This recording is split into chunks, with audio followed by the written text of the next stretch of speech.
Hey, you've landed Ritualistically Botanica. If you're new here, my name is Mo and I'm your host. Welcome. Today I'm going to give you an update because tomorrow is the total solar eclipse and new moon with the north node right on top of it. This is going to be fun. This is our halfway point. If you did any kind of ritual work with the last full moon, cord cutting, spiritual cleansing, any of it, that whole stretch from the full moon in Aquarius on July 29th through this waning period has been a genuinely magical window. Anybody working their magic with the planets, this was a great time to be doing it. What I've been walking is what I call a light and water ritual. It starts with the black bath, the absence of light, the stripping done 2 days after the full moon. Then you follow the days of waning by just kind of chilling, flowing with it, surrendering to the process, observing, but doing nothing. No asking, no petition, no more rituals, no chasing the lion's gate, none of that. Just wait, just wait. And things get removed. Not necessarily physical, although some physical things can, but things in your life get reorganized, restructured. Some of what leaves was already ready to leave. It just needed a little bit of an impetus, a little push. And I want to be clear, none of this means something's bad. It's not a sign of a horrible breakup or crossed wires. It's more like a gear turning and clicking into place. Everything moving into its next phase, including you. That doesn't mean it's comfortable, and it doesn't mean it's free of worry or free of grief. You can feel all of that and still be exactly on track. And here's something nobody warns you about with this kind of work. Writing has to be specific. Whatever you're most specific about, you will see the fastest and clearest response to that. So I wrote everything out, full detail, every single thing that came to mind. But something happens, at least to me, but I've heard other people say the same thing, that once you're actually in it, the ritual starts pulling you into itself. It redirects you. It knows you somehow better than your own list does. So even if there's something you genuinely like removed or changed or reorganized, and you didn't think to name it going in, you'll find yourself circling it anyway while you're writing. Or maybe while you're writing something else, you'll catch yourself and think, that's not, I forgot to include that. You'll think of that. You'll say, oh gosh, I forgot to include that. It'll be noted, even if you didn't write it. Or you won't even catch it consciously. You'll just feel intensity come up around one specific thing out of nowhere. And that's how you know this one thing needs to be addressed too. That happened to me this round. I had a whole list going, blockage here, blockage there, on and on. But there was one particular area of my life where real intensity showed up. I wanted to reclaim my position in something, and I wanted it stronger than it had been. I hadn't planned to write a word about that going in, because I honestly didn't consciously think it was such a big deal for me. There were so many other things. But the ritual, the ritual pulled it out of me anyway. Now, the other thing that happens as you strip is the veils in your head start coming off. The things that have been blurring how you see dissolve. And when something gets stripped away, it's not just gone. What it was blocking your vision to gets up to the surface. And that surfaces for a reason. For me, it's been books, specifically The Explosion of New Thought, that happened around the turn of the 19th into the 20th century. That whole movement, the power of thought, is pulling my attention back really hard right now. And it's collided with something else that surfaced, real clarity on where this whole AI thing is actually headed. And here's what I want to say about that, because I think it matters. I'm not telling you to panic, and I'm also not telling you to pretend you can stop what's coming. You can voice your opinion about it. You can protest. You can make yourself known about it, where you stand in it. You should.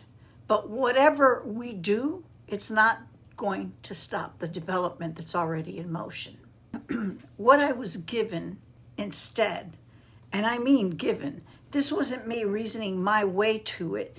It was insight into AI's Achilles tendon, because here's what it can't do, which I became aware of.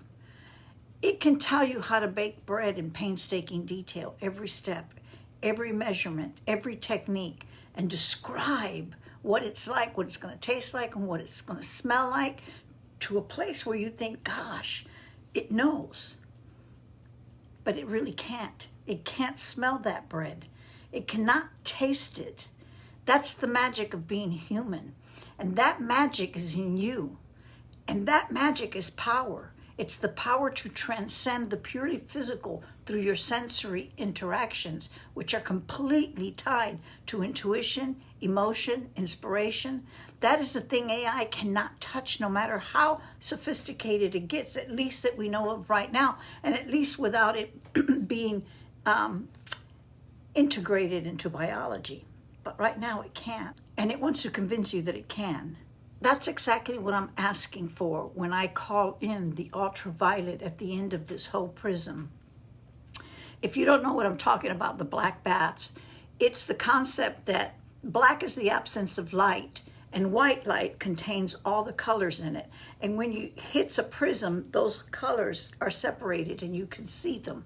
You'll be able to see red, orange, gold, green, blue, violet, but you won't be able to see ultraviolet, although it exists. Because ultraviolet is that other side of the veil, the place that we bring things to and leave them there. It's a place that tells you, be still and know. Not believe. It's not asking you to believe. It's asking you to know. Just like you know that ultraviolet is part of the color spectrum, but you can't see it, but it's there. And ultraviolet asks you to know without seeing. It asks you to be still right now and receive. That's not a skill a machine can hand you. That one's yours. And tonight, which is August 10th, was the last sliver, the Balsamic Moon, the old moon, the crone. And I made a mistake. I said that the total solar eclipse is tomorrow. Tomorrow's the first day of the 3-day window. It's actually on the 12th. But tonight, the crone moon, and you know what she did this morning? She woke me up. Through my closed blinds, between 3 and 4 in the morning, which is usually when this happens to me, past the beauty of it, because, of course, I had to stop and go outside and take a few pictures of it. I knew immediately what it meant. The waning is ending. I am fully now in the sacred pause.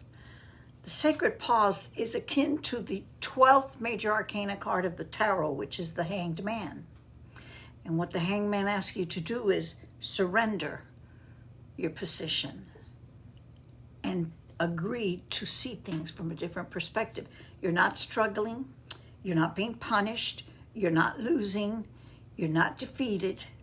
You are in flow. And as you get closer to the eclipse, a few things are common. You may feel tired. If so, rest, drink water, nurture yourself, take in nutrition. Don't fight it. Your immune system can feel a little more vulnerable than usual during these times.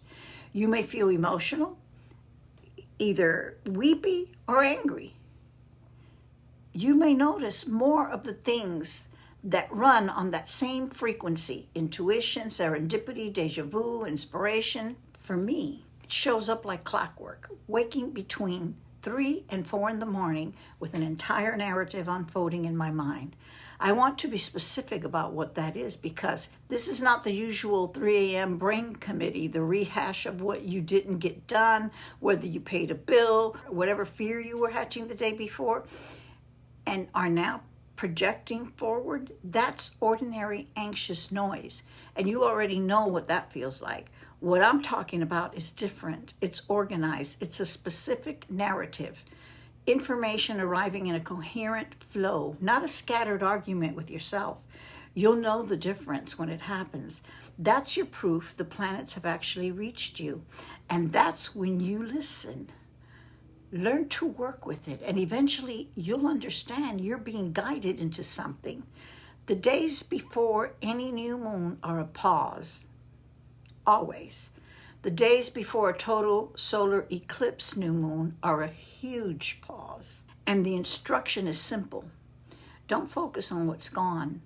Look at what's left and start thinking, just thinking, not doing yet, about how you're going to reorganize it. Like I just said, this pause is the Hanged Man. Pull that tarot card. Meditate on it. Reflect on it. The energy that's suspended, not stuck. This is not a punishment time. This is a time of rest, a time of really receiving spiritual nourishment, a time of being willing to look at things differently, a time of just being vigilant, not even fighting when those things try to come back to scare you and oh my God this and oh my God, not allowing any of that in. Gently say no, not today. So rest in this. Actually rest. This is not the time to prove your discipline by doing more. And now here's the calendar because I know you want it. The waning period ends tonight. The eclipse begins to build tomorrow. It peaks on the 12th. So the 13th is the settling day after the eclipse. On the 14th, which is 2 days after the eclipse, the waxing rebuild begins, and that's the first bath. And it is not just about the bath, it's about what you write, what you're calling in specifically on each day. You do this daily for 6 days. The 14th, that's the red bath. 15th, the orange bath. 16th, the gold bath. 17th, the green bath. 18th, the blue bath.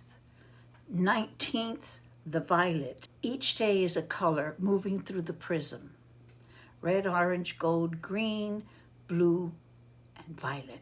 Then on the 20th, you do the white bath and you give it all back to the source, goddess, Shekinah, God, the divine feminine, whatever you call it. You bring it to the altar and you know you can leave it in somebody else's hands. You offer it up. Every single one of those baths involves water, a color, a planetary energy, and a specific herb or herbs. And I'll tell you why you're brewing what you're brewing. Because you're nourishing yourself. And the brew in the colored baths can be ingested. So you can not only use them in your rinse and pour them over yourself in the shower after your evening bath, but you can take a cup of tea with you to bed. And while you're doing it, think about the intentions you set. Now, you collect all those intentions for every one of those days, and on the white night of the white bath, you burn them. And you release that smoke up to the altar. I also assign a tarot card to each color by function, not always by traditional correspondence. So for instance, I use for the red bath, I use the Magician and the Emperor, Mars, courage, passion, initiative, desire, and yes, intimacy. But I want to be honest about that last one. At 73, what intimacy and sexuality mean isn't what they meant at 20. The petition has to reflect the life you're actually in, not a younger version of what you want. For violet, I use the sun card. And yes, I know traditionally violet, that's Jupiter's territory, not the sun's, but I use it because the child on that card has already survived the tower and the moon and still plays. And this whole thing is about remembering the earth wants to play. You've earned joy, and that's what violet needed. I'm not being sloppy. I'm matching what the different stages of the prism do, not what a book says it's supposed to be. I've got free information on all of this over on my Substack. What each color means, the planetary timing for these specific dates. If you want the real depth, the full petitions, the exact herb work, the astrology for each individual bath day, that's in the paid tier, and it is very reasonably priced. Go check it out on Substack. That's where the real teaching lives. Well, that's it, folks. That's all I've got for you today. I'll see you on the other side of this eclipse, right before the lunar eclipse. That one lands August 28th, and it's in Pisces. Get specific, start thinking about what you're going to be calling in on each one of the colors, and rest. I'll see you on the other side of the moon, after the solar eclipse and the waxing, and right before the upcoming full moon partial lunar eclipse in Pisces on August 28th. May light and progress reach you. Bye now.